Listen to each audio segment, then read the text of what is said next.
Des milliers de véhicules circulent chaque jour maintenant entre la Nouvelle-Écosse et le Nouveau-Brunswick depuis l'ouverture de la bulle atlantique, ce qui a causé certains délais à la frontière. C'est une situation qui est critiquée par l'industrie du camionnage parce que ça rend leur situation plus compliquée. Plusieurs camionneurs se sont retrouvés coincés des heures à la frontière.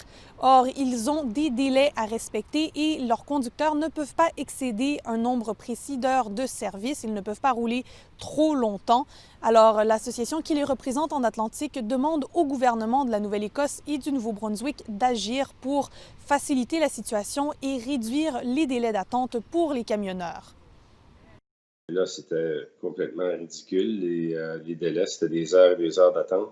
Donc, des gros impacts de notre industrie. J'ai reçu plusieurs appels.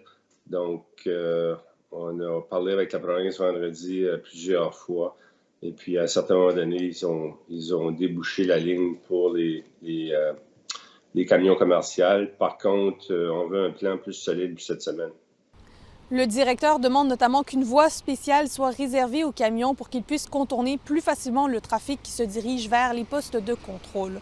En ce moment, les camions doivent plutôt rouler dans l'accotement à vitesse réduite, ce qui n'est pas sécuritaire selon le directeur de l'association. Nous avons été en contact avec le gouvernement du Nouveau-Brunswick qui confirme avoir reçu notre demande, mais n'était pas en mesure de dire si Sécurité publique compte modifier ses politiques en ce qui concerne le passage des camions. Il faut noter aussi que les automobilistes peuvent s'attendre à faire face à un certain délai et donc ils devront également faire preuve de patience. Ici Héloïse Rodriguez, Radio-Canada, Halifax.